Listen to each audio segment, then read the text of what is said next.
രാഹുൽ മാങ്കൂട്ടത്തിനെ അങ്ങനെ 14 ദിവസത്തേക്ക് റിമാൻഡ് ചെയ്തിരിക്കുകയാണ്. ഇത് വെറും പക്ക രാഷ്ട്രീയ ഡ്രാമയാണെന്ന് അരിയാഹാരം കഴിക്കുന്ന ജനങ്ങൾക്ക് മനസ്സിലാക്കാവുന്നേ ഉള്ളൂ.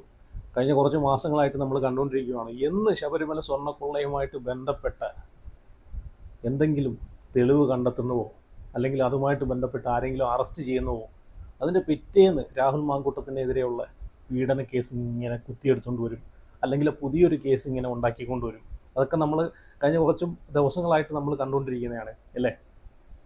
ആദ്യം ഉണ്ണികൃഷ്ണൻ പോറ്റിയെ അറസ്റ്റ് ചെയ്യുന്നിടം തൊട്ടാണ് ഈ രാഹുൽ മാങ്കൂട്ടത്തിൻ്റെ ഈ ഒരു പീഡന കേസ് നമ്മൾ കാണുന്നത് തന്നെ. എന്ന് ശബരിമല കൊള്ള വെളിയിൽ വന്നോ അതിൻ്റെ പിറ്റേന്ന് തൊട്ട് രാഹുൽ മാങ്കൂട്ടത്തിൻ്റെ പീഡന കേസും നമ്മൾ കണ്ടുകൊണ്ടിരിക്കുകയാണ്. ഇതിലൂടെ തന്നെ അരിയാഹാരം കഴിക്കുന്ന ജനങ്ങൾക്ക് മനസ്സിലാക്കാവുന്നതേ ഉള്ളൂ, ഇത് വെറും നെറികെട്ട രാഷ്ട്രീയ ഡ്രാമയുടെ ഭാഗമായിട്ട് കാട്ടിക്കൂട്ടുന്ന കളികളാണെന്ന്. രാഹുൽ മാങ്കൂട്ടത്തിനെ പോലെയുള്ളൊരു വളർന്നു വരുന്ന നാളെ കോൺഗ്രസിനെ നയിക്കാൻ തന്നെ പ്രാപ്തിയുള്ള ഒരു നേതാവിനെ തകർക്കുക, വി ഡി സതീശിനെയും അതുപോലെ കോൺഗ്രസിനെയും മറ്റുള്ള നേതാക്കളെയും വരെ നയിക്കാൻ, കോൺഗ്രസിന് മുമ്പോട്ട് നയിക്കാൻ പ്രാപ്തിയുള്ള ഒരു നേതാവിനെ തകർക്കുക എന്നുള്ളൊരു ലക്ഷ്യത്തോട് മാത്രമാണ് ഈ ഒരു പീഡന കേസ് കൊണ്ടുവന്നിട്ടുള്ളതെന്ന് എല്ലാ ആളുകൾക്കും, അരിയാഹാരം കഴിക്കുന്ന എല്ലാ ആളുകൾക്കും മനസ്സിലാക്കാവുന്നേ ഉള്ളൂ. ഇവരെല്ലാം കൂടെ ചേർന്ന്, ഒരു പാർട്ടിയല്ല, ഇടതുപക്ഷവും ഭരണപക്ഷവും എല്ലാവരും കൂടെ ചേർന്നിട്ട് രാഹുലിനെ തകർക്കാൻ അല്ലെങ്കിൽ രാഹുലിനെ പൂട്ടാൻ, രാഹുലിൻ്റെ ചിറകരിഞ്ഞ് കളയാനുള്ള പരിപാടിയാണ് ഈ നോക്കിക്കൊണ്ടിരിക്കുന്നത്. പക്ഷേ ഇതൊന്നും കോടതിയിലെത്തുമ്പോഴത്തേക്ക് ഇതൊന്നും എവിടെയും കോടതി മുഖവിലക്കെടുക്കത്തില്ലെന്ന് നമുക്കെല്ലാവർക്കും അറിയാവുന്ന കേസാണ്. കാരണം ഇപ്പോൾ രാഹുലിനെതിരെ വന്നിരിക്കുന്ന പരാതികൾ നോക്കിക്കഴിഞ്ഞാൽ നമുക്ക് മനസ്സിലാക്കാം. ആദ്യത്തെ പരാതി സെയിം തന്നെ, രണ്ടാമത്തെ പരാതി സെയിം തന്നെ, ഈ പരാതിയിൽ പറഞ്ഞേക്കുന്ന കാര്യങ്ങൾ, മൂന്നാമത്തെ പരാതിയിലും ഈ പറഞ്ഞേക്കുന്ന കാര്യങ്ങളെല്ലാം സെയിം തന്നെ. പിന്നെ അഡീഷണൽ മുഖത്ത് കാക്കിച്ച് തുപ്പി, മുഖത്തടിച്ചു എന്നൊക്കെ കൂടി ഒന്നും കൂടെ ഒന്ന് ആഡ് ചെയ്തിട്ടുണ്ട്. അതല്ലാതെ വേറെ എല്ലാം സെയിം തന്നെ. പീഡിപ്പിച്ചു, വിവാഹ വാഗ്ദാനം നൽകി പീഡിപ്പിച്ചു, ഗർഭചിത്രത്തിന് നിർബന്ധിച്ചു എന്നൊക്കെയാണ് ഇതിനകത്ത് പറയുന്ന കാര്യങ്ങൾ. അപ്പോൾ ഇതിലൂടെ മനസ്സിലാക്കാവുന്നേ ഉള്ളൂ, ഈ 3 പരാതിയും വന്നേക്കുന്ന ഒരേ സ്ഥലത്തു നിന്നാണ്. അതിലൂടെ തന്നെ നമുക്ക് മനസ്സിലാക്കാം ഈ പരാതിയല്ല, ഈ 3 പരാതിയുടെയും പിന്നിൽ ഒരു വ്യക്തിയാണെന്ന്. രാഹുൽ മാങ്കൂട്ടത്തിന് മനഃപൂർവ്വം തകർക്കാൻ മാത്രം കെട്ടിച്ചമച്ച കഥയാണെന്ന്. എന്നാലും ആ ഒരു വാർത്ത, ഇന്ന് രാഹുൽ മാങ്കൂട്ടത്തിന് റിമാൻഡ് ചെയ്തേക്കുന്നൊരു വാർത്ത ഞാൻ ഇവിടെ നിന്ന് കൊടുക്കാമെന്ന് ജസ്റ്റ് ഒന്ന് കണ്ടുപോകും.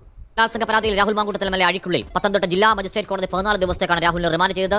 രാഹുൽ മാങ്കൂട്ടത്തിലെ മാവേലിക്കല സ്പെഷ്യൽ സബ് ജയിലിൽ എത്തിച്ചു. 26/2026 നമ്പർ തടവുകാരനായാണ് രാഹുൽ ഇപ്പോൾ ജയിലിൽ കഴിയുന്നത്. രാഹുലിനെതിരെ വഴിനീള പ്രതിഷേധങ്ങളും ഉണ്ടായി.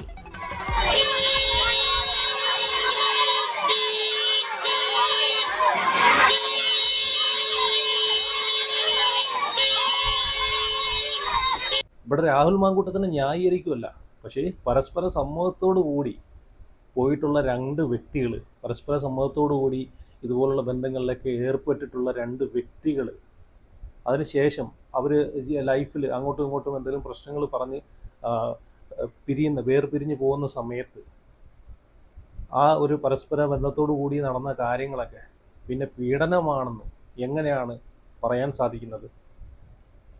ഇവിടെ രാഹുൽ മാങ്കൂട്ടത്തിനെതിരായിട്ട് പറഞ്ഞേക്കുന്ന പരാതികളിൽ, ഒന്നാമത്തെ പരാതികളിലും രണ്ടാമത്തെ കൊടുത്തിട്ടുള്ള പരാതികളിലും ഇപ്പം 3ാമത് കൊടുത്തിട്ടുള്ള പരാതികളിലും പറയുന്ന ഒരു കാര്യം എന്ന് വെച്ചാൽ അത് ക്രൂരമായിട്ട് പീഡിപ്പിച്ചു എന്നാണ്. ഇവിടെ കോടതിയുടെ ഒറ്റ ചോദ്യത്തിൽ രാഹുലിന് പുഷ്പം പോലെ ഇറങ്ങി വരാൻ പറ്റും. ആ ഒരു ചോദ്യം എന്താണെന്ന് വെച്ച് കഴിഞ്ഞാൽ, ഇവിടെ ക്രൂരമായിട്ടാണ് പീഡിപ്പിച്ചതെന്നാണ് ഓരോ പരാതികളിലും പറയുന്നത്.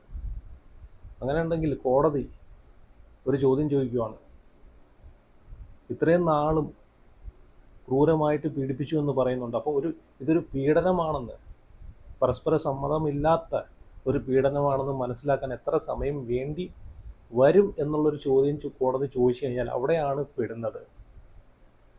ഇത്രയും നാളായിട്ട്, ഇത്രയും വർഷമായിട്ട് ഇപ്പോഴാണ് ഇതൊരു പീഡനമാണെന്ന് മനസ്സിലായിട്ടുണ്ടെങ്കിൽ പിന്നെ അതിൽ കൂടുതൽ ഒരു ചോദ്യം കോടതിക്കില്ല. അതാണ് ഞാൻ പറഞ്ഞത്, ഈ ഒരു ചോദ്യത്തിൽ തന്നെ രാഹുൽ മാങ്കൂട്ടത്തിൽ പുഷ്പം പോലെ ഇറങ്ങി വരും. കോടതി ഇത് തള്ളിക്കളയും. കാരണം ഒരാളെ ഇത് പിടിച്ച് വലിച്ചഴച്ചു കൊണ്ടുപോയി പീഡിപ്പിക്കുന്നതും രണ്ടുപേരുടെ മനസമ്മതത്തോടു കൂടി, രണ്ടുപേരുടെ ഇഷ്ടത്തോടു കൂടി ആ ഒരു ബന്ധത്തിൽ ഏർപ്പെടുന്ന തമ്മിൽ ഒരുപാട് വ്യത്യാസമുണ്ട്. അത് രണ്ടിനെയും പീഡനമായിട്ട് എങ്ങനെ കമ്പയർ ചെയ്യാൻ പറ്റും, രണ്ടിനെയും പീഡനമായിട്ട് എങ്ങനെ താരതമ്യം ചെയ്യാൻ പറ്റും? ഒരിക്കലും പറ്റത്തില്ല. എന്നാലും ഇതിനൊക്കെതിരെ സാധാരണക്കാരായിട്ടുള്ള ജനങ്ങളുടെ പ്രതികരണം കൂടെ ഒന്ന് കണ്ടു നോക്കും. അത് ആരാ കുറ്റം ചെയ്തതെന്നൊക്കെ ഇത് ബോഗസ് ആയിട്ടുള്ള ഒരു കംപ്ലൈന്റ് ആണോ എങ്ങനെയാണ് അറിയുന്നത്? അത് കൃത്യമായിട്ട് കണ്ടുപിടിച്ചിട്ട് പുള്ളി ഒരു സ്മാർട്ട് MLA ആണ്. അതിന് പല അസൂയക്കാരും ഉണ്ടാവും ഇല്ലേ? അതുകൊണ്ട് ശരിയായിട്ട് അതിന്റെ സത്യാവസ്ഥ എന്താണെന്ന് നോക്കിയിട്ട് കണ്ടുപിടിക്കണം, എന്നിട്ട് ശിക്ഷിക്കണം. മുഖ്യമന്ത്രിയുടെ പാർട്ടിയാണ് എങ്കിലും ഞാൻ പറയണത്, എന്തിനാ ഒരു പാവപ്പെട്ട ചെറുപ്പക്കാരന് ആവശ്യമില്ലാത്ത രീതിയിൽ ആരോപണം ഉണ്ടാക്കണം എന്നാണ് ഞാൻ വിചാരിക്കുന്നത്. അങ്ങനെ ഉണ്ടെങ്കിൽ ഇതിനേക്കാൾ മുമ്പേ ഉള്ള ഒരുപാട് പേര് പല വിഭാഗങ്ങളിലുണ്ടല്ലോ, അവരെയൊക്കെ ആദ്യം തുറക്കലിടട്ടെ, എന്നിട്ട് ഈ വരുന്നവരെ പോകുക. എല്ലാവർക്കും ഒരു ഫസ്റ്റ് കം ഫസ്റ്റ് സർവ് എന്നാണല്ലോ നിയമം. മാങ്കൂട്ടത്തിന്റെ കൂടെ അല്ല, പക്ഷെ എങ്കിലും അവൻ ആരോ ചതിക്കാൻ വേണ്ടി ചെയ്തതാണ്. അവൻ അങ്ങനെ ഒന്നും ചെയ്യുന്ന പാർട്ടിയല്ല. ഞാൻ ഉള്ള കാര്യം പറയാം, എനിക്ക് മക്കളുള്ളവനാണ്. അവൻ ആരോ ചതിക്കാൻ വേണ്ടി ചെയ്തതാണ്. ഈ പാർട്ടിക്കാർ ആരോ ചതിക്കാൻ വേണ്ടി ചെയ്തതാണ്, അല്ലാതെ അവൻ അങ്ങനെ ഉള്ളവനൊന്നും അല്ല. അവൻ നല്ലൊരു നേതാവാണ്, നല്ല രീതിയിൽ അവൻ ജീവിച്ചുകൊണ്ട് വന്നാണ്, ഒരു പാവപ്പെട്ട കുടുംബത്തിലുള്ളതാണ്. അതുകൊണ്ട് എനിക്ക് വേറെ ഒന്നും പറയാനില്ല. പരാതി കൊടുത്ത സ്ഥിതിക്ക് ഒരു അറസ്റ്റ് പരാതി കൊടുക്കാൻ കാരണം അത് അവനെ കൊണ്ട് അത് അവന് വേണ്ടി കൊടുപ്പിച്ചതാണ്. അത് കാരണം എന്താ വെച്ചാൽ ഈ കള്ളക്കടത്തെ സ്വർണത്തിന്റെ മോഷണം മാറ്റാൻ വേണ്ടിയിട്ട് മുഖ്യമന്ത്രി ചെയ്ത വേലയാണ്. അത് മുഖ്യമന്ത്രിയുടെ ആൾക്കാർ ചെയ്ത വേലയാണ്, അല്ലാതെ ഇവിടെ VD സതീശനും കോൺഗ്രസ് നേതൃത്വങ്ങളും രാഹുലിനെ പാർട്ടിയിൽ നിന്നും പുറത്താക്കി BJPക്കും CPMനും വേട്ടയാടാൻ ഇട്ടുകൊടുത്തെന്ന് വേണമെങ്കിൽ പറയാം. ഇതിലൂടെയൊക്കെ തന്നെ മനസ്സിലാക്കാവുന്നേ ഉള്ളൂ, രാഹുലിൻ്റെ രാഷ്ട്രീയ ഭാവി തകർക്കുക. അത് കോൺഗ്രസ്സിലുള്ള ചില നേതാക്കന്മാരുടെയും ഒരു അജണ്ടയായിരുന്നു. എങ്ങനെയെങ്കിലും രാഹുലിൻ്റെ രാഷ്ട്രീയ ഭാവി തകർത്ത് തരിപ്പണമാക്കുക, അല്ലെങ്കിൽ എന്നെക്കാളും മുകളിലോട്ട് കയറി വരും, അല്ലെങ്കിൽ എൻ്റെ കസേര മാറിക്കൊടുക്കണം എന്നുള്ളൊരു ചിന്തയാണ് ഇവരെയൊക്കെ ഇതിന് പ്രേരിപ്പിച്ചത് തന്നെ. അപ്പോൾ ഇവരെല്ലാം കൂട്ട് നിന്നിട്ടാണ് ഈ ഒരു രാഹുൽ മാങ്കൂട്ടം എന്ന ഒരു വളർന്നു വന്ന ഒരു രാഷ്ട്രീയത്തിലെ നെക്സ്റ്റ് ലെവൽ എന്നൊക്കെ നമ്മൾ പറയുമല്ലോ, ആ ഒരു രാഷ്ട്രീയ നേതാവിനെ പുഷ്പം പോലെ തകർത്ത് കളയാൻ ശ്രമിച്ചത്. എന്നും പറഞ്ഞ് രാഹുൽ തകർന്നെന്നല്ല ഞാൻ പറയുന്നത്. രാഹുൽ ഇനിയും വരുവാണെങ്കിൽ, രാഹുൽ സ്വതന്ത്രനായിട്ട് നിൽക്കുവാണെങ്കിൽ, രാഹുലിനെ സപ്പോർട്ട് ചെയ്യാനും രാഹുലിനെ ജയിപ്പിക്കാനും ഒരുപാട് ജനങ്ങളുണ്ട്, ഒരുപാട് സാധാരണക്കാരായിട്ടുള്ള ജനങ്ങളുണ്ട്. എന്തായാലും രാഹുലിൻ്റെ ഇന്നത്തെ അറസ്റ്റോടുകൂടി ട്രെൻഡിങ് ന്യൂസ് ആയിട്ടുള്ള ശബരിമല കൊള്ള ഇന്നത്തെ മാധ്യമങ്ങളിൽ നിന്നെല്ലാം പ്രത്യക്ഷപ്പെട്ടത് നമ്മളെല്ലാവരും കണ്ടതാണ്. ഇന്ന് ഒരു മാധ്യമ ന്യൂസിൽ പോലും ഈ ശബരിമല കൊള്ളയെ പറ്റിയിട്ട്, അല്ലെങ്കിൽ തന്ത്രിയെ പറ്റിയിട്ട്, തന്ത്രി അവിടെ ഹോസ്പിറ്റലിൽ കിടക്കുവാണ്, തന്ത്രിക്ക് ഒന്ന് സുഖമായിട്ടുണ്ടോ, അല്ലെങ്കിൽ തന്ത്രിയുടെ ബ്ലഡ് പ്രഷർ ഒന്ന് കുറഞ്ഞിട്ടുണ്ടോ എന്ന് പോലും റിപ്പോർട്ട് ചെയ്യാൻ ഒരു മാധ്യമങ്ങളും തയ്യാറായില്ല. കാരണം ഇന്ന് രാഹുലിനെ അറസ്റ്റ് ചെയ്യുവാണെങ്കിൽ തന്ത്രിയുമായിട്ട് ബന്ധപ്പെട്ട കാര്യങ്ങളൊക്കെ, അല്ലെങ്കിൽ ശബരിമലയുമായിട്ട് ബന്ധപ്പെട്ട കാര്യങ്ങളൊക്കെ ഒന്ന് മാഞ്ഞു പോകും എന്നൊക്കെയാണ് കുറേ ആളുകൾ വിചാരിച്ചിരുന്നത്. പക്ഷെ അതൊന്നും നടക്കാൻ പോകുന്നില്ല. ഇവിടെ DYFI പൊതിച്ചോറ് കൊണ്ട് കിടക്കുന്ന, ഇവിടെ രാഹുൽ മാങ്കൂട്ടത്തിന് കൊടുക്കാൻ പൊതിച്ചോറുമായിട്ട് വന്ന DYFIയും രാഹുലിൻ്റെ കോലം കത്തിച്ച BJPയും എന്തുകൊണ്ട് ശബരിമല കൊള്ളയ്ക്കെതിരെ ഈ ഒരു പ്രതിഷേധമൊന്നും കാണിച്ചില്ല? കഴിഞ്ഞ ദിവസം നമ്മൾ കണ്ടതാണ്, തന്ത്രിയെ അറസ്റ്റ് ചെയ്തില്ല. തന്ത്രിയെ അറസ്റ്റ് ചെയ്ത് ജീപ്പിലേക്ക് കയറ്റിയില്ല. അപ്പോഴത്തേക്കും BJP ടീമുകൾ ഓടി, BJP അംഗങ്ങൾ ഓടി തന്ത്രിയുടെ വീട്ടിലേക്ക്. അപ്പോൾ ഈ പ്രതിഷേധമൊന്നും അവിടെ കണ്ടില്ലല്ലോ. ഇന്ന് രാഹുൽ മാങ്കൂട്ടത്തിനെ അറസ്റ്റ് ചെയ്തപ്പോൾ ഉള്ള പ്രതിഷേധമൊന്നും അയ്യപ്പൻ്റെ സ്വർണം കട്ടവർക്കെതിരെ നമ്മൾ ആരും കണ്ടില്ല. അപ്പോൾ ഇതിലൂടെയൊക്കെ തന്നെ നമുക്ക് മനസ്സിലാക്കാം ഇതിൻ്റെ പുറകിൽ നടക്കുന്ന കളികളൊക്കെ. ഇവിടെ പഞ്ചായത്ത് തിരഞ്ഞെടുപ്പിൽ രാഹുലിനെ പൂട്ടാൻ എത്ര പീഡന കഥകൾ അന്ന് കൊണ്ടുവന്നു, എന്നിട്ടെന്തായി? എന്നിട്ട് അവിടെ ആര് ജയിച്ചു? ഇനി വേറൊരു കാര്യം എന്ന് വെച്ച് കഴിഞ്ഞാൽ, ഇപ്പോൾ രാഹുലിനെ അറസ്റ്റ് ചെയ്യുന്നതിൻ്റെ വേറൊരു കാര്യം കൂടെ എന്ന് വെച്ച് കഴിഞ്ഞാൽ, ഇപ്പം രാഹുലിനെ അറസ്റ്റ് ചെയ്തില്ലെങ്കിൽ രാഹുൽ ഉറപ്പായിട്ടും BJPയിൽ ചേർന്നിട്ട് പാലക്കാട് നിന്ന് ഭൂരിപക്ഷത്തോടെ MLA സ്ഥാനത്തേക്ക് ജയിച്ചു വരുമെന്ന് നല്ല ബോധ്യം CPMനും അതുപോലെ കോൺഗ്രസ്സിലെ ചില നേതാക്കൾക്കും, പ്രമുഖരായിട്ടുള്ള നേതാക്കൾക്കും, VD സതീശൻ ഉൾപ്പെടെയുള്ള ആളുകൾക്കും അറിയാവുന്നതുകൊണ്ട് മാത്രമാണ് ഇപ്പോൾ രാഹുലിനെ അറസ്റ്റ് ചെയ്ത് മാറ്റി നിർത്തുന്നത്.